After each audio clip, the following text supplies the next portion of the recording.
자, 여러분, 박쇼 한번 치고 시작하겠습니다. 슈박 대표 김윤철의 깨알 멘트, 박쇼를 듣고 재밌어서 오프닝 멘트로 응용해 보았는데요. 진선규 배우님이랑 정말 찰떡이죠. IMF 시대의 폭풍 성장 드라마 TVN 태풍 상사가 단 4회 만에 넷플릭스 글로벌 TV 부문에서 5위를 차지했습니다. 우리나라에선요 당연히 1위 랭킹에 올라가 있습니다. 종편 케이블 채널에서도 4회 만에 9.4%로 자체 시청률을 계속 갈아치우며 지상파 포함 전 채널 동시간대 1위에 올랐습니다. 인터넷 커뮤니티 사이트의 반응도 정말 뜨거운데요. 오늘 영상에서는 태풍 상사가 이렇게 뜨거운 사랑을 받을 수밖에 없는 이유들을 살펴보고 작가님이 시작부터 우리에게 전달하고자 하는 핵심 메시지들, 그리고 앞으로 펼쳐질 슈박 안전화 사건의 숨은 복선까지 함께 짚어보겠습니다. 먼저 이 드라마 열풍의 이유, 제가 딱 3가지로 정리해 드릴게요. 첫 번째, 1997년 IMF 외환위기. 40대 후반 이상인 분들은 아마 이 드라마 보면서 소주 한잔 하셨을 겁니다.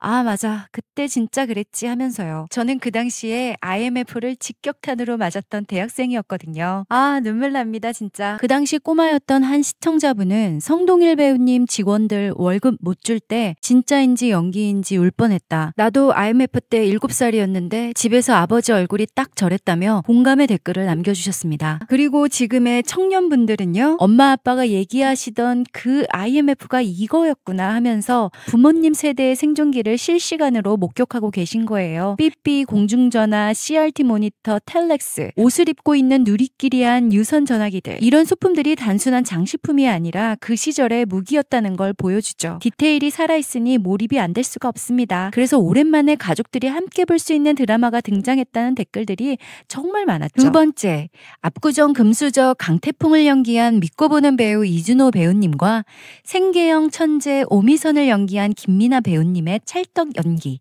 잘나가던 청춘과 불운 속에서도 꿋꿋이 살아가는 K장녀의 데뷔가 마음을 쿡 찌릅니다. 이준호 배우님은 철없다가도 진지해지는 그 갭이 미쳤고, 김미나 배우님은 차가운 듯하면서도 따뜻한 그 온도 조절이 예술이고, 계산기보다 빠른 그녀의 암산 능력은 압권이었죠. 거기다 개성 넘치는 태풍 상사의 어벤져스들까지 합세하니 보는 재미가 2배가 됩니다. 마지막으로 현재까지 시청률이 치솟은 결정적인 이유죠. 한방 제대로 먹이는 통쾌한 사이다 복수극과 잔잔하게 마음을 적시는 감동 서사가 환상의 하모니를 이루고 있습니다. IMF 외환위기 속에서도 잃지 않는 희망과 연대, 그리고 따뜻한 인간미를 보여주며 세대를 초월한 감동으로 시청자들을 매료하고 있습니다. 자, 그럼 이 3가지 매력들이 드라마 곳곳에서 어떻게 터져나오는지 지금부터 쭉 파헤쳐 보겠습니다. 드라마 오프닝 씬 기억나시죠?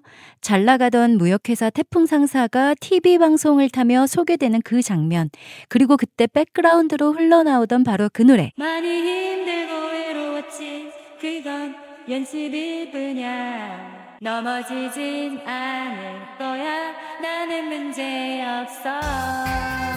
네, 잠시 귀를 힘들게 해드려서 죄송합니다. 너무 과몰입해서 그만. 황규영의 나는 문제없어와 함께 태풍 상사 직원들이 한 명씩 소개됩니다. 인물들의 패션과 화장, 헤어스타일까지 90년대 레트로 감성이 그대로 살아났습니다. 그때의 향수를 진하게 되짚어보기 위해 여러 배경장치에 관해서는 다른 영상에서 짚하게 정리해드리겠습니다. 아직까지 드라마를 못 보신 분들은 꼭 1회부터 정주행하셔서 감동과 사이다는 물론 재미난 포인트들도 모두 챙겨보시길 바랍니다. 그 화려했던 오프닝이 끝나자마자 첫 회부터 빠른 전개로 작가는 우리에게 IMF 시대의 희노애락을 단숨에 보여주었는데요. 아버지인 태풍상사 강진영 사장이 뇌출혈로 쓰러지면서 잘나가던 압구정 날라리 청춘 강태풍의 인생이 한순간에 뒤집힙니다. 이 드라마의 진짜 시작은 여기서부터인 거죠. 아버지의 짐을 정리하러 간 자리에서 엉겹결에 태풍 상사의 신입 직원이 된 강태풍은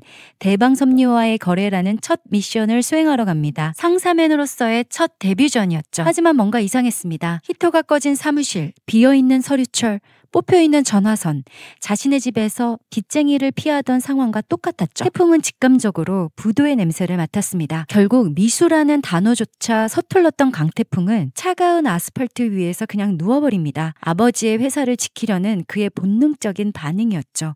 이윽고 이준호 배우님이 직접 부른 OST Did You See the Rainbow가 깔리며 하늘에서 내리던 눈은 어느새 꽃잎으로 바뀌게 됩니다. 이 장면에서 우리는 작품 전체를 관통하는 메시지를 경험하게 되는데요. 사람들은 저 꽃잎이 떨어지는 걸 보면 꽃이 지는 거라고 하는데 꽃은 최선을 다해서 이기고 있는 거야.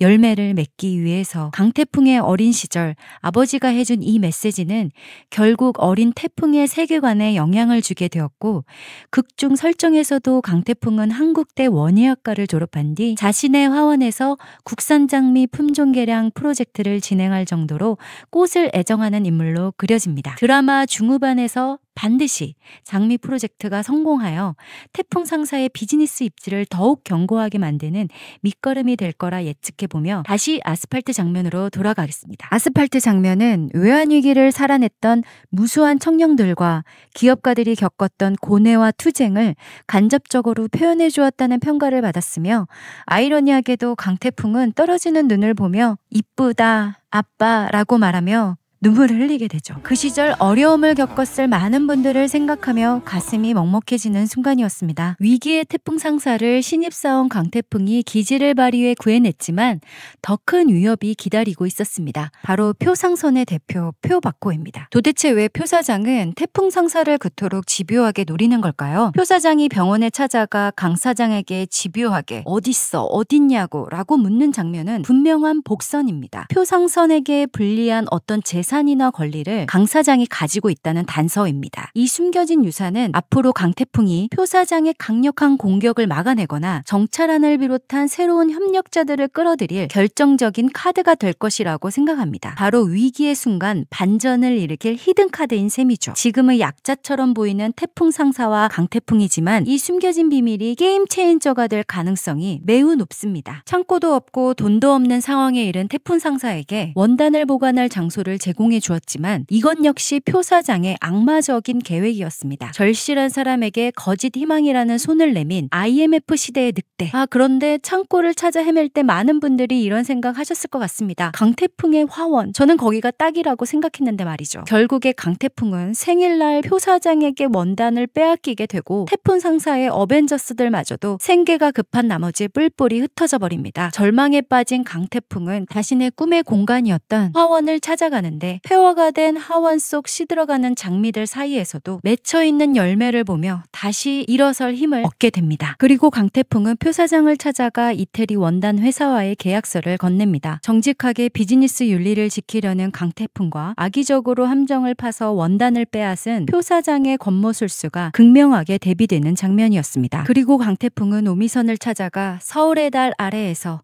상사맨이 되어주시겠습니까? 라고 제안을 하는데 저는 그 순간 강태풍의 입장이 아니라 오미선으로 빙의가 되면서 그만 질질 짜고 말았습니다. 강태풍 아버지가 돌아가셨을 때도 을지로 골목에서 대낮에 오열하는 장면에서도 눈물이 나지 않았는데 말이죠.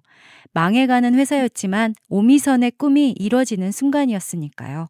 김미나 배우님의 벅찬 눈물 연기가 정말 인상적이었습니다. 자, 여러분 드디어 사회에서 작가님이 시청자들에게 역공의 카타르시스를 선물해 주셨습니다. 다행히 모두 압류당할 뻔했던 원단 중 일부가 정의로운 화물기사 덕분에 극적으로 남아있었다는 사실. 태풍은 바로 이 작은 희망의 불씨와 계약서의 단위를 이용하는 역대급 트릭을 준비합니다. 그리고 강태풍은 오미선과 함께 남은 원단을 들고 나타납니다. 그들의 역제안은 잔혹한 표박호에게 잊을 수 없는 굴욕을 선사했죠. 바로 원가의 3배 가격을 당일 현금 결제 후 현장 인도라는 초강수를 던진 것입니다. 결국 표 사장은 손실을 최소화하기 위해 굴욕적인 조건을 받아들일 수밖에 없었습니다. 과거 계약서 한 줄로 당했던 태풍 상사의 아픔을 안위 하나로 통쾌하게 되갚아주는 순간이었습니다. 표 사장을 기다리면서 강태풍이 짜릿하게 고백합니다. 상사맨 일이 재밌어졌어요. 그의 본투비 상사맨의 기질이 각성되는 순간이었던 거죠. 아니면 돈을 잃으시고 자존심 하나 지키시는 것도 멋은 있습니다. 할 때는 정말 또 그러나 이 승리는 표부자의 잔혹한 보복 심리를 극도로 자극하는 촉매제로 작용하여 더 큰 전쟁의 서막을 알리는 플룩장치가 될 것으로 예측합니다. 결국 이제 겨우 1라운드 종료일 뿐입니다. 여하튼 통쾌한 복수전을 마무리한 강태풍과 오미선은 곧바로 달러와 수출이 오가는 국제무역의 현장 부산으로 향합니다. 그곳에서 홍신상여의 베테랑 상인 정차란과 슈박의 대표 박윤철을 만나게 되죠. 날이면 날마다 오는 것이 아닙니다. 슈박 안전화 차력쇼. 여러분도 그 장면 두 눈 크게 뜨고 보셨나요? 실제 불꽃 토치와 쇠 파이프 그리고 프라이팬 등으로 안전화 강도 측정하는 퍼포먼스는 90년대 시장 분위기와 진짜 제품력을 동시에 보여주며 현실감을 높였다는 평가도 받았으며 시청자들도 강태풍이 신발을 신고 못을 막 밟으며 감탄하는 장면에 물개박수 댓글 등도 달며 큰 호응을 보였습니다. 역시 진성규 배우님의 찰떡 연기 최고였죠. 그러나 강태풍이 슈박과의 계약서를 내밀자 항상 차분하던 오미선은 열폭하고 말았습니다. 그 금액이 다음 달에 지급해야 할 돈과 맞물려 있어 회사 재정에 큰 부담을 줄 수 있다는